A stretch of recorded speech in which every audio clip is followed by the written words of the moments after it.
Professor Vijay Kumar चंदन ये पौनी park के जंगलों से कुछ कंदमूल लाए हैं और देखिए आपके सामने हैं। ये सारा थोड़ा थोड़ा आपको ऐसे लग रहा होगा जैसे कोई कचालू की किस्में हैं। तो कुछ तो कचालू की किस्में हैं, कुछ हल्दी की किस्में भी हैं। अगर कचालू की जंगली किस्म की बात करें तो ये वाली है जिसके ये चौड़े चौड़े पत्ते हैं, तो इसको कहते हैं hitch hiker elephant year plant. Elephant year इसलिए कि इसके बड़े बड़े पत्ते होते हैं और कचालू को तो इससे भी बड़े होते हैं। तो ये पहाड़ी इलाके में चट्टानों पर, पेड़ों पर ये उगता है। तो इसका जो कंद होता है वो लाल किस्म रंग का होता है, तो उसको लाल कंद भी महाराष्ट्र में कहा जाता है। लेकिन इसकी जो पिटियोल्स हैं, जो स्टेम है, जो पत्ते की जो है, सिर्फ इसको लेकर के खट्टे के साथ बड़ी अच्छी सब्जी बनती है। और बिलावर के पहाड़ों में इसको कहते हैं रिबड़ू। लेकिन मैं रामनगर के पहाड़ों से बिलोंग करता हूँ, तो वहाँ पे इसका नाम है टांटा। हालांकि टांट जो है वो यही सकुलेंट जो कोलोकेशिया की स्पीशीज हैं, उसके स्टेम जिसकी हम बड़ियाँ भी लगाते हैं आल देके, तो उसको टांट कह देते हैं। लेकिन रिबड़ू जो शब्द है ये काफ़ी यूनिक है डोगरी लैंग्वेज के लिए। और लाल कंद क्योंकि लाल, और क्यों इसको कोलोकेशिया से अलग कर दिया? पहले तो कोलोकेशिया नहीं था, कोलोकेशिया वीवी पैरा इसलिए कि यहाँ पे स्पेशल नवंबर दिसंबर में कुछ ब्रांचेस निकलेंगी, स्टोलन्स निकलेंगे, उससे ऊपर जो स्टेम निकलती है उससे बुलबिल्स निकलती हैं। बुलबिल्स जो है इसको वेजिटेटिवली प्रोपेगेट करने में मदद करती है, इसलिए वीवी पैरा स्पीशीज का नाम है। और कोलोकेशिया से इसीलिए हटा के अब दूसरी जीनस रेमुसेशिया, वो एक फ्रेंच बॉटनिस्ट रेमुसे, उनकी इज्जत में इसका नाम दे दिया रेमुसेशिया वीवी पैरा। तो ये हो गया कचालू परिवार, एरेसी परिवार। और उसी का वो एक पॉइजनस और कंद है, अगर वो कहीं हो फेंक दिया शायद हमने, हाँ, वो वाला जो कंद, एक और कंद जो है वो भी इसी परिवार का है। इसका भी सिर्फ स्टेम खा सकते हैं, नीचे का कंद नहीं खा सकते, पॉइजनस है।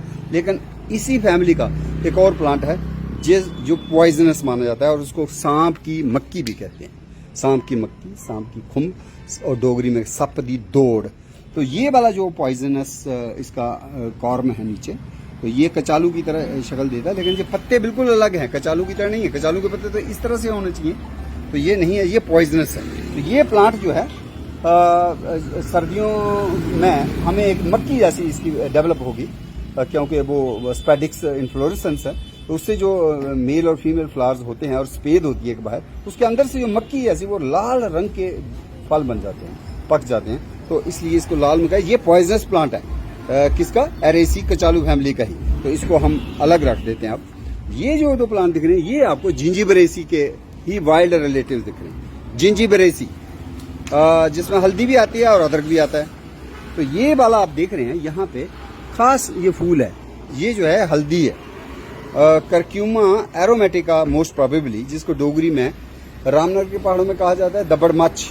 और उसको चुन करके सब्जी बनती है। लेकिन वो कब उसको लेते हैं? जब ये पत्ते ऊपर से नहीं निकले होते हैं, सिर्फ ये वाला हिस्सा आता है। यूं ही ये पहली बौछार बरसात की होती है तो ये निकलते हैं मीडोज में, तो बस उनको कलेक्ट करके सब्जी बनाई जाती है। लेकिन अब लेट हो गया, इसलिए अब हम इसको नहीं खा सकते। लेकिन इसके जो नीचे की गांठें हैं ये राइजोम्स हैं और इसको भी हम मेडिसिनली यूज कर सकते हैं।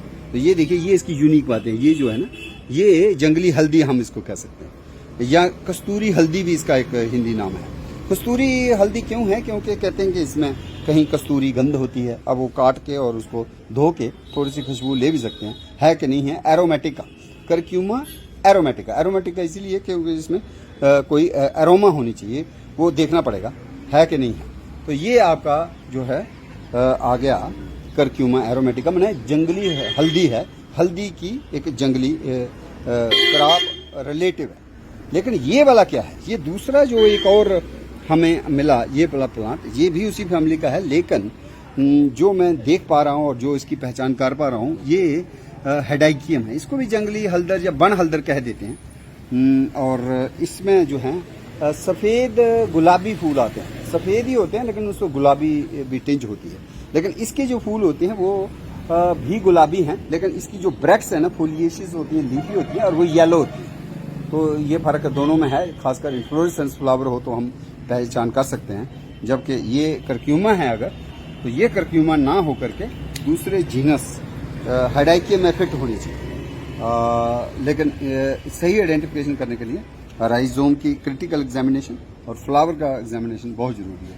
तो हमारे जो विजय चंदन जी हैं, जो हेड ऑफ द डिपार्टमेंट हैं बॉटनी में गवर्नमेंट डिग्री कॉलेज सांबा, तो इनकी कलेक्शन है। तो ये देखा जा सकता है कि किस तरह की इनको पैशन है। और जब से हमने ये घोषित किया है कि हम करने जा रहे हैं कंदमूल उत्सव जम्मू में, तो इनकी जो शौक है, दिलचस्पी है, इंटरेस्ट है, उसका कोई मुकाबला नहीं है। अभी और कुछ ये लाए हैं, वो क्या लाए हैं ये देखिए। ये बड़ा यूनिक चीज़ें ये लाए हैं। ये जो है, ये जो जिसको डोगरी में हम सोल कहते हैं, कहीं कहीं डंडा थोर कहते हैं, ये कहते हैं कि इसकी भी जो है रायता बनता है दही के साथ, या इसकी बड़ियाँ भी हम दे सकते हैं। लेकिन करना क्या है कि इसके कांटे होते हैं, कांटे इन्होंने छील लिए हैं और अंदर की स्टेम्स को भी थोड़ा छीला जाएगा और फिर बॉयल करना है। इसको बॉयल करके जो सेपोनिन्स होते हैं वो टॉक्सिक होते हैं थोड़े, उनको हमने उसको फेंक देना है। तो बॉयल करना, थोड़ा पहला पानी जो है फेंक देना है। उसके बाद इसको हम यूज़ करेंगे एज रायता, या फिर हम इसको किसी वेजिटेबल के लिए इनोवेट करेंगे। ये इनोवेशन हमारे ट्री टॉक एंथुजियास्ट की पहली होगी। हालांकि विजय चंदन जी के साथ हम पिछले साल गए थे। किस इलाके में हमने खाया था इसका रायता सर? त्रियाठ एक जगह है, तो त्रियाठ में हमने ये इसका रायता चखा जरूर था। लेकिन आज हम अपने हाथों से बनाने की कोशिश करेंगे। तो ये है यूफोर्बिया राइलियाना या राइल्स स्पर्च, जिसको हिंदी में थोर भी कहते हैं। तो थोर तो एक किस्म का कैक्टस जैसा लगता है, पर ये सकुलेंट है। ये आंवला परिवार का ही सदस्य है। तो कैक्टस का परिवार ही अलग होता है, कैक्टेसी, उसमें हमें नहीं कंफ्यूज करना चाहिए। तो ये एक इसकी जो दूधली होती है, जब भी हम पत्ते को देखें, पत्ता तोड़े तो दूध निकलता है। लेकिन इसको भी ध्यान से देखें आप, जहाँ जहाँ ये वाइट दिख रहा है ना, ये बेसिकली लेटेक्सी है। जब काटते समय इसमें से बाहर आई है। और इसका खाने का समय बरसात सावन। हाँ, बस सर यही दिन है जहाँ हम बना सकते हैं। आजकल गांव में बड़ा दूध दही भी अवेलेबल होता है। अच्छा। बरसात की सीजन में। और इसका रायता, क्योंकि वहाँ और कुछ चीजें तो मिलती नहीं है, तो यही जंगली चीजों का हेल्थ के लिए भी कोई बेनिफिट है सर। ये बहुत हाईली लैक्सेटिव है, पेट साफ करने में बड़ी हेल्प करता है। और बचपन में हमने बहुत खाया है, क्योंकि गांव में सब्जियां वगैरह कम ही बनती थी और यही हमारी सब्जियां। बहुत अच्छा। ये एक नई चीज होगी हमारे लिए।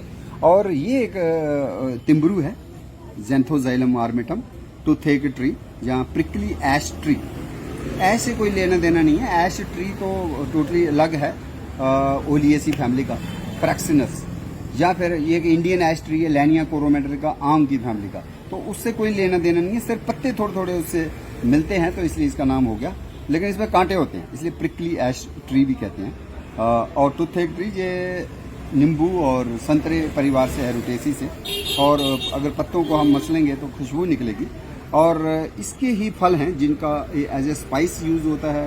पिथौरागढ़ में इसका बेवरेज, एक शराब भी निकाली जाती है। और इसका जो है दंत मंजन में खास करके इस्तेमाल होता है इनके फलों का। तेजो बल भी कहा जाता है इसको, और तिम्बरू।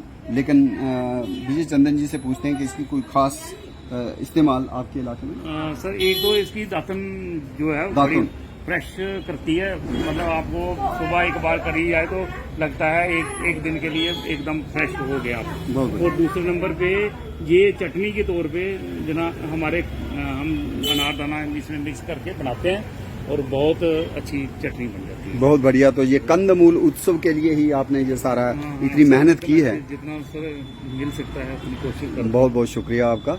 आपने इतने दूर से आज ही ये वहाँ से आए हैं।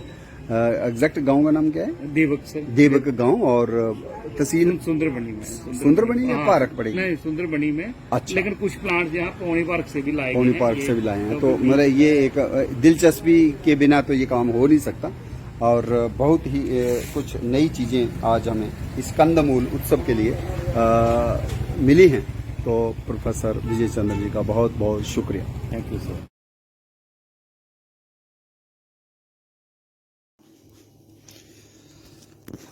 ये आप देख रहे हैं, आपको ऐसे लग रहा होगा कि शायद ये लुफा इजिप्तिया का है, लुफा सिलेंड्रिका है, जिसको हम क्यों कुंडोली कहते हैं या तोरी कहते हैं। लेकिन ये बिल्कुल तोरी नहीं है, ये लुफा नहीं है, ये स्पांज गोर्ड नहीं है। रादर ये आंवला परिवार का एक ऐसा सदस्य है जिसको हम आम भाषा में कहते हैं सुलह, और इसीलिए अंग्रेज़ों ने भी इसको लेकर के इस शब्द को अंग्रेज़ी नाम दिया है सुल्लू स्पर्ज। एक किस्म की धुंधली कह लीजिए, लेकिन बहुत मांसल इसकी काया होती है। इसका जो कांड है, स्टेम है, बड़ी फ्लैशी होती है और इसलिए बहुत से लोग इसको कैक्टस समझ बैठते हैं। लेकिन एक खास किस्म की पिकुलियर इन्फ्लोरेसेंस, फूलों का एक व्यवस्था होती है जो धुंधली की खास पहचान है। यूफोर्बिया जाति की खास पहचान है, इसको बोलते हैं साइथियम।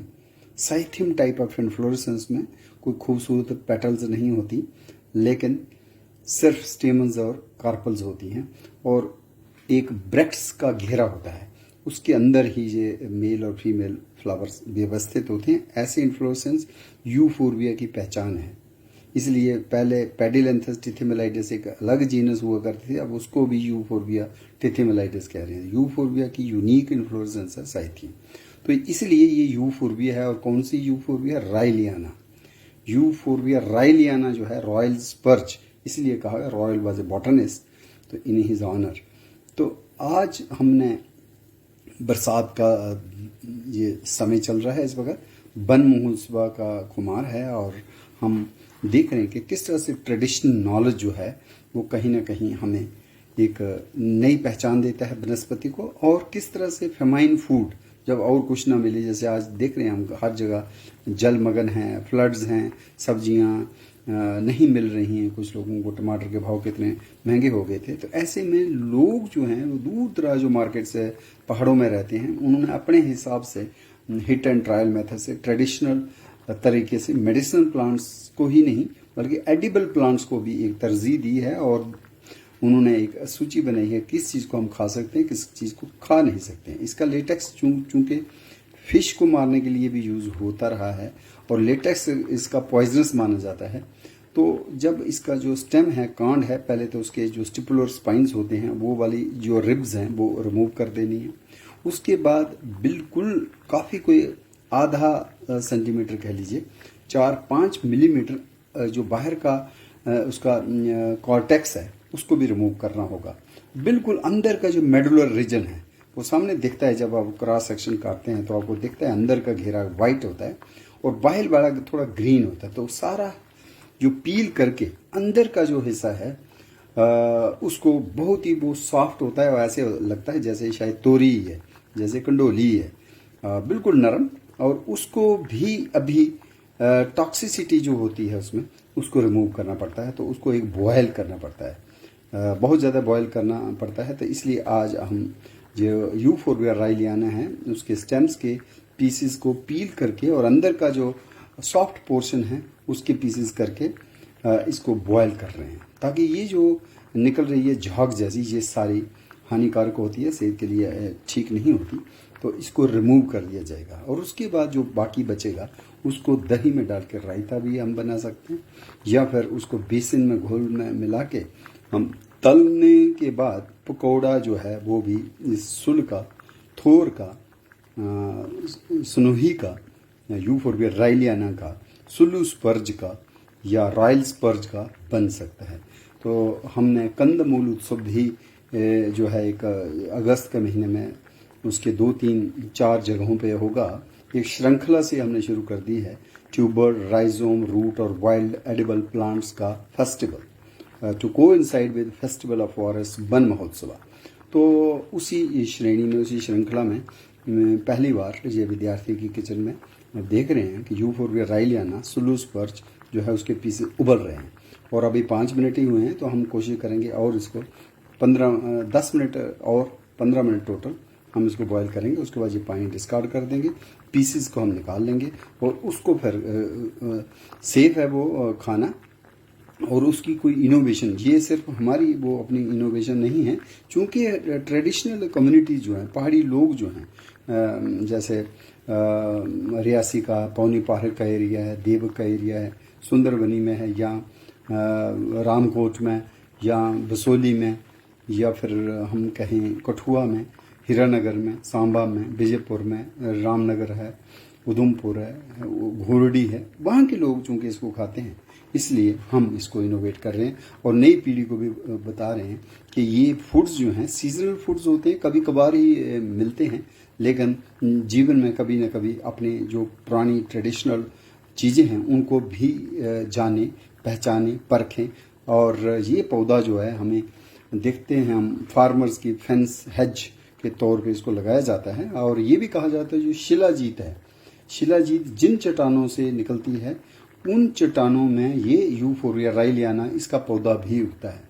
और ये भी माना जाता है जो इसका गम है यूफोर्बिया राइलियाना का रेजिनस जो इसका है एक एक्सट्रैक्ट, वो एक्सट्रैक्ट और जो शिलाजीत का एक्सट्रैक्ट है उसमें काफ़ी समानता भी पाई गई है। रिसर्च वर्क ये कहता है कि शिलाजीत का हो ना हो यूफोर्बिया राइलियाना का ही एक्सट्रैक्ट जो है वो चट्टानों से गिरता हो और वही मॉडिफाई हो गया शिलाजीत बन गया।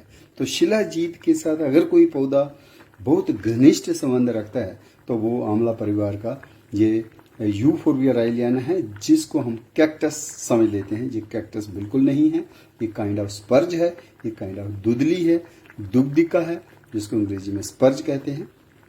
और यूफोर्बिया राइलियाना मोस्टली लीफलेस रहता है। समर में, बरसात के समय में थोड़े से एपिकल रीजन में हमें इसके पत्तियां दिखाई देती हैं जो चमचे की तरह होती हैं, लेकिन ओवरऑल देखा जाए तो पत्ते कम नज़र आते हैं और ज़्यादा कांटे नज़र आते हैं, जहाँ फिर मांसल इसके एंगल्ड रिब्ड स्टेम्स नज़र आती हैं। तो आज हम जो सुल है या इसको कहीं डंडा थोर है या थोर है, उसका हम पकौड़े भी इनोवेट करेंगे और दही के साथ एक नई पहचान वाला सुल्लू स्पर्ज रायता भी हम आज इनोवेट करेंगे, ताकि हम वन महोत्सव के रंग में पूरे रंग जाएं और जिसको चाहत हो वो किसी प्रोफेशनल गाइडेंस में ही इसको यूज़ करें, कहीं कोई गलत प्लांट ना ले लें या उसका सही प्रोसेस ना समझने के बिना अगर आप खाते हैं तो यह हानिकारक भी हो सकता है।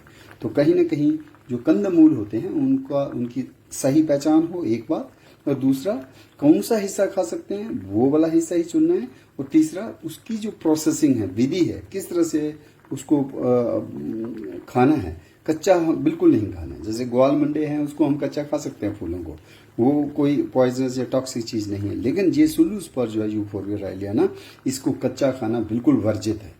बहुत ही मतलब फैटल हो सकता है, बहुत टॉक्सिसिटी है उसमें, और जो इसी के चलते ये मलस्कीसाइडल भी माना गया है इसका एक्सट्रैक्ट, और पिसाईसाइडल माना मछलियों को मारने के लिए भी और घोंघे मारने के लिए भी यूज़ हुआ है ट्रेडिशनल तरीके से। तो ये है यूफोर्बिया राइलियाना रॉयल स्पर्ज कुजीन डेवलपमेंट।